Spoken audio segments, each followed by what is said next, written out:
বন্ধুরা, welcome to চাস sports Bangla. আশা করি তোমরা সবাই ভালো আছো, আমিও ভালো আছি। আজ মেনলি আলোচনা করব কলকাতা নাইট রাইডার্সের স্কোয়াডটা তৈরি করেছে মেগা অকশনে, বা যে রিটেনশন করেছে যে 6টা প্লেয়ারকে আইপিএল 2025-এর যে 11টা প্লেইং 11 নিয়ে খেলতে যাচ্ছে, বা তাদের যে বোলিং ইউনিটটা কতটা স্ট্রং, এই নিয়ে লেজেন্ড ক্রিকেটার ইরফান পাঠান সে কি মন্তব্য করেছে কলকাতা নাইট রাইডার্সকে নিয়ে, সেটা নিয়ে আলোচনা করব। রিঙ্কু সিং, সৈয়দ মোস্তাক আলী ট্রফি, তারপরে কলকাতা নাইট রাইডার্সে আজিঙ্কা রিয়ানি, যে প্লেয়ারটাকে তারা কিনেছে সেই আজিঙ্কা রিয়ানি, রিঙ্কু সিং, আঙ্ক্রিস রাঘুবংশী কেমন পারফর্মস করছে এই সৈয়দ মোস্তাক আলী ট্রফিতে, সেটা আলোচনা করব। উমরান মালিক কলকাতা নাইট রাইডার্সে কেনার পরে সে কি বার্তা দিয়েছে, কলকাতা নাইট রাইডার্সকে নিয়ে কি বার্তা দিয়েছে উমরান মালিক, সেটা নিয়ে আলোচনা করব। তো প্রচুর ইন্টারেস্টিং হতে চলেছে কিন্তু আজ কিন্তু এই ভিডিওটা। তো ভিডিওটা শেষ পর্যন্ত দেখবে, ভিডিওটা মিস করলে কিন্তু অনেক কিছু জানতে পারবে না। তো ওই জন্য ভিডিওটা শেষ পর্যন্ত দেখবে, ঠিক আছে? অনেক কিছু আপডেট জানতে পারে। যারা কলকাতার ড্যাড ফ্যান আছো তাদের কাছ থেকে একটা রিকোয়েস্ট, এখনও যারা এই চাস স্পোর্টস বাংলা চ্যানেলটা সাবস্ক্রাইব করুনি, প্লিজ চ্যানেলটা সাবস্ক্রাইব করবে। আর ভিডিওটা ভালো লাগলে প্রত্যেকে লাইক করবে, কারণ এবার থেকে কিন্তু প্রচুর আইপিএল নিয়ে কিন্তু অনেক আপডেট আসে। সেসব আপডেটগুলো ট্রেড উইন্ডো নিয়ে কোন কোন বড় প্লেয়ারদের সঙ্গে ট্রেড হতে পারে, ট্রেড কি হবে, সেটাও নিয়ে কিন্তু বড় বড় আপডেট আসতে চলেছে, ঠিক আছে? কলকাতায় কিনে একটা ধামাকা কিছু আপডেট আসতে চলেছে, সেটা আমি এক সপ্তাহ পরে তোমাদের সামনে সেটা আলোচনা করবে কি এমন আপডেট সেটা, ঠিক আছে? তো আর দেরি না করে ফার্স্ট আলোচনা করবো যে কলকাতা নাইট রাইডার্সকে নিয়ে ইরফান পাঠান লেজেন্ড সে কি মন্তব্য করেছে সেটা নিয়ে একটু আলোচনা করি। দেখো, আমরা সবাই জানি যে কলকাতা নাইট রাইডার্স কিন্তু তারা কিন্তু 6টা প্লেয়ারকে রিটার্ন করেছে। সব থেকে বেস্ট রিটার্নটা কিন্তু কলকাতা নাইট রাইডার্স করেছিল, যে 6টা প্লেয়ারকে তারা রিটার্ন করেছিল। তার মধ্যে কিন্তু 12 ওভারের যে বোলিং কম্বো কিন্তু তারা কিন্তু সেট করে নিয়েছে, সব অলরাউন্ডার প্লেয়ার, ঠিক আছে? তা কলকাতা নাইট রাইডার্স কিন্তু তারিফ করেছে কিন্তু রিটেনশন নিয়ে কিন্তু ইরফান পাঠান সে কি মন্তব্য করেছে, যে কলকাতা নাইট রাইডার্স কিন্তু নেক্সট বারের মতন কিন্তু এবারও কিন্তু তাদের বোলিং ইউনিট কিন্তু প্রচুর স্ট্রং। কারণ নেক্সট বার কিন্তু মিচেল স্টার্ক কিন্তু সে কিন্তু কোয়ালিফাই আর কিন্তু ফাইনালে কিন্তু ভালো বল করেছিল। তার আগে কিন্তু মানে লিগ টেবিলের ম্যাচগুলোই কিন্তু প্রচুর মার খেয়েছিল মিচেল স্টার্ক। তো মিচেল স্টার্কের জায়গায় কিন্তু কলকাতা নাইট রাইডার্স কিন্তু স্পন্সর জনসন আর আন্ড্রিক নকিয়া, বিশেষ করে স্পন্সর জনসন এই একটা অস্ট্রেলিয়ান তারকা প্লেয়ার, যাকে অস্ট্রেলিয়ান তারাই কিন্তু মিচেল স্টার্কের রিপ্লেসমেন্ট হিসেবে ব্যাকআপ হিসেবে কিন্তু ভাবছে। মিচেল স্টার্কের অলরেডি কিন্তু প্রায় 36 বছর বয়স চলছে, 35-36 বছর। 2 বছর পরে 1-2 বছর পরে কিন্তু সে কিন্তু অবসর নিয়ে নিলে কিন্তু তার জায়গায় কিন্তু অস্ট্রেলিয়ান হয়ে খেলবে কিন্তু এই স্পন্সর জনসন। এই স্পন্সর জনসনের কিন্তু সঠিক বাউন্স করতে পারে, তার বলের কিন্তু গতি আছে, সে কিন্তু ইয়ারকাট করতে পারে, দারুণ বল করতে পারে। কিন্তু এই স্পন্সর জনসন অল্প বয়সে 28 বছরের ছেলে, কিন্তু সে কিন্তু অলরেডি কিন্তু অনেক কিছু করেছে, ঠিক আছে? কারণ যখন T10 লিগ, ইংল্যান্ডের যে ইংল্যান্ডের যে দ্য 100 লিগ হয়, এই 100 লিগে কিন্তু 20টা বল করে স্পন্সর জনসন 20টা বল করে কিন্তু 1 রান দিয়েছিল। তাও সেখানে ব্যাটিংয়ে ছিল কিন্তু ফিল সল্ট আর জস বাটলারের মতন দুটো কিন্তু মানে বিধ্বংসী ব্যাটসম্যানদের কিন্তু 20টা বল করে মাত্র 1 রান দিয়েছিল। তো এই স্পন্সর জনসন কিন্তু সে কিন্তু সঠিক ইয়ারকাট করতে পারে, বাউন্স বল করতে পারে, দারুণ কিন্তু উইকেট টু উইকেট কিন্তু বল করতে পারে। তো দারুণ কিন্তু মিচেল স্টার্কের ব্যাকআপ হিসেবে কিন্তু কলকাতা কিন্তু একে কিন্তু গ্রুম করে ফিউচার স্টার কিন্তু স্পন্সর জনসন হতে পারে। কারণ কলকাতা নাইট রাইডার্স কিন্তু বরাবরই কিন্তু অস্ট্রেলিয়ান প্লেয়ারদের উপরে কিন্তু তাদের কিন্তু বেশি আমরা দেখেছি মেগা অকশন বা মিনি অকশনে কিন্তু ইনভেস্ট করে কিন্তু অস্ট্রেলিয়ান প্লেয়ারদের উপরে, ঠিক আছে? তো স্পন্সর জনসন কিন্তু তার একটা তারকা হতে চলেছে। আন্ড্রিক নকিয়া এই একটা বলার, দেখো আন্ড্রিক নকিয়া সেও কিন্তু 150 কিলোমিটারে বল করতে পারে।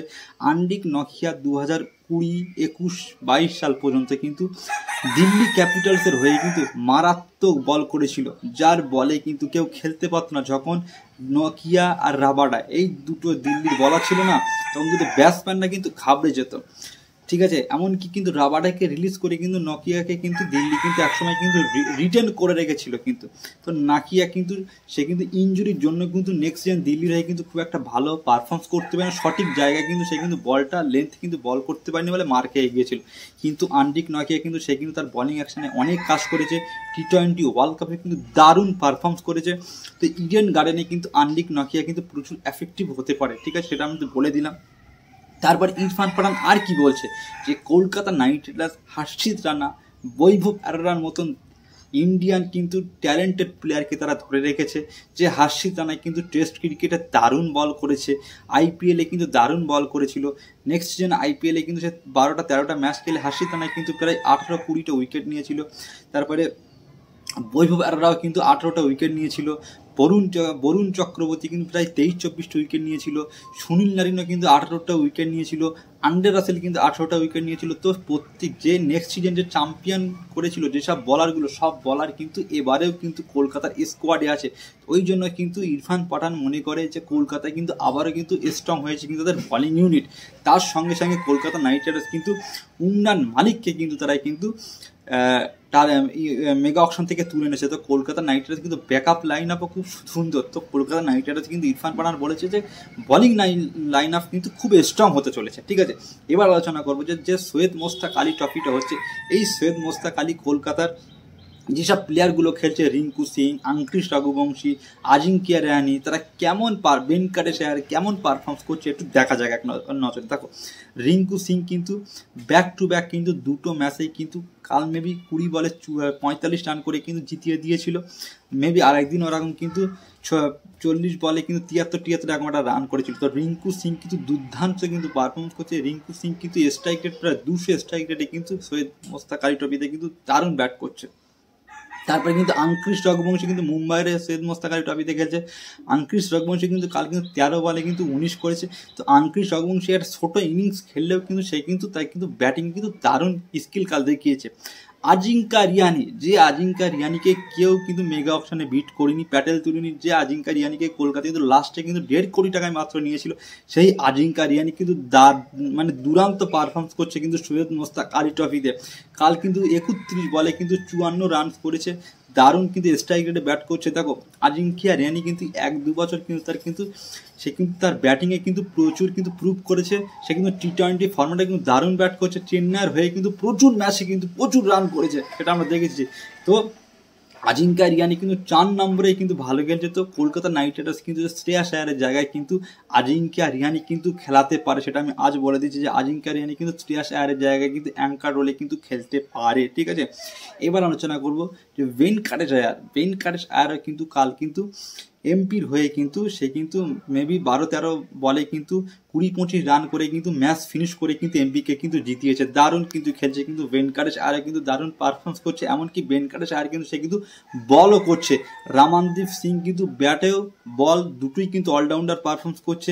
ভেঙ্কটেশ আয়ার কিন্তু বল ব্যাট দুটোই কিন্তু দারুণ করছে। ঠিক আছে, তো কলকাতা নাইট রাইডার্স কিন্তু অলরাউন্ডার প্রচুর আছে, অলরাউন্ডার আছে। ভেঙ্কটেশ আয়ার, আন্ডে রাসেল, রামানদীপ সিং, প্রচুর অলরাউন্ডার প্লেয়ার কি সুনীল নারিন, প্রচুর প্লেয়ার কিন্তু অলরাউন্ডার আছে। ঠিক আছে, তো কলকাতা নাইট রাইডার্সের স্কোয়াড কিন্তু আবারও কিন্তু স্ট্রং হতে চলেছে।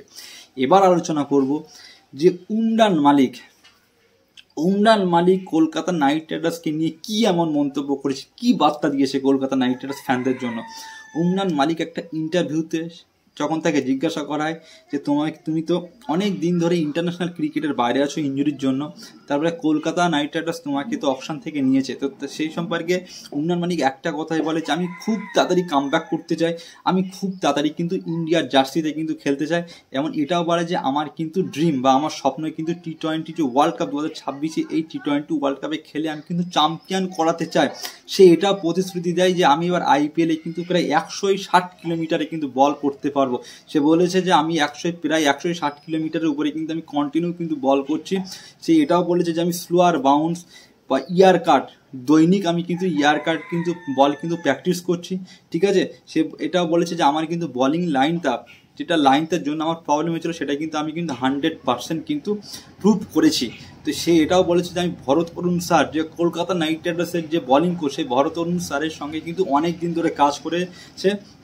আর উমরান মালিক কিন্তু পুরো ফুল ফিট, 200% কিন্তু ফিট। সৈয়দ মোস্তাক আলী ট্রফিতে কিন্তু দুটো ম্যাচ সে খেলতে চলেছে, খুব তাড়াতাড়ি সে খেলতে চলেছে।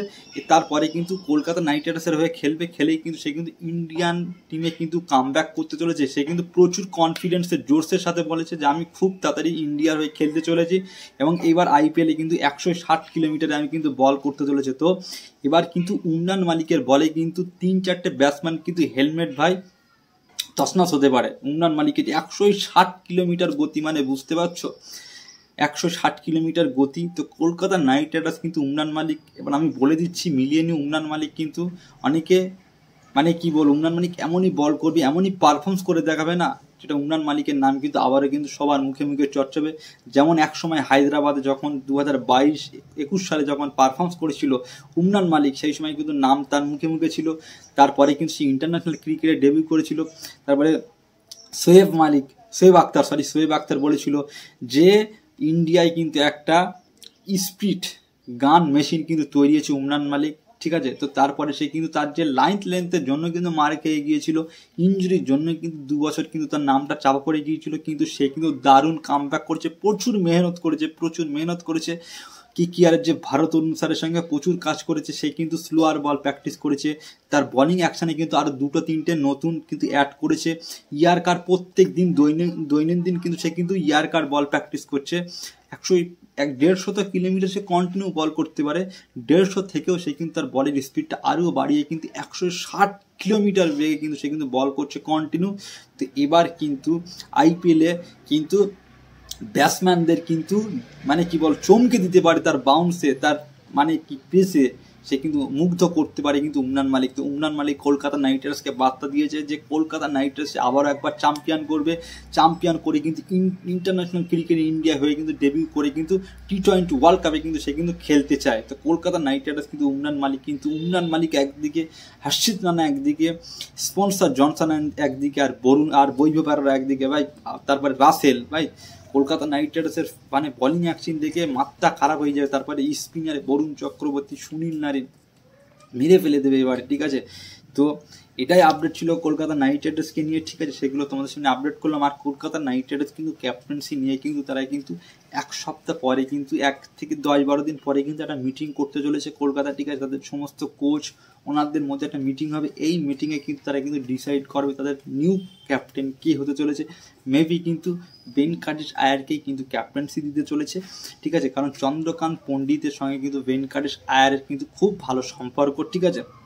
দেখো, অনেকে তোমরা আমাকে প্রশ্ন করছিলে দাদা নীতিশ রানাকে কেন তারা অকশনে বিট করেনি বা নেয়নি অকশন থেকে। দেখো, একটাই কারণ, যদি তারা ভেঙ্কটেশ আয়ারকে যদি ক্যাপ্টেন্সি ভেবেই এলো, তারা কিন্তু 23 কোটি টাকায় বিট করেছে। তারা কিন্তু অকশনের আগেই ভেবে গিয়েছিল যে আমরা ভেঙ্কটেশ আয়ারকে নেব, তাকেই কিন্তু ক্যাপ্টেন্সি নেব। কলকাতা নাইট রাইডার্স 2টো প্লেয়ারকে কিন্তু নেওয়ার জন্য অকশনে কিন্তু গিয়েছিল, একটা হচ্ছে ভেঙ্কটেশ আয়ার আর ফিল শর্ট, ঠিক আছে। ভেঙ্কটেশ আয়ারের তারা জানে যে 15-16 কোটি টাকার মধ্যে ভেঙ্কটেশ আয়ারকে পেয়ে যাবো, আর 13-12 কোটি টাকার মধ্যে কিন্তু ফিল্ড শটকে পেয়ে যাবো। তো 2টো প্লেয়ারকে কিন্তু তারা নিয়ে আসতে কিন্তু মানে আরসিবি কলকাতার প্ল্যানটাই পুরো শেষ করে রানার না নেওয়ার পিছনে একটাই কারণ, সেটা হচ্ছে দেখো নীতিশ রানাকে যদি নিত আর ভেঙ্কটেশ আয়ারকে যদি ক্যাপ্টেন্সি দিত, কারণ নীতিশ রানা কিন্তু Kolkata night Riders senior player ছিল, একসময় ক্যাপ্টেন্সি করেছে।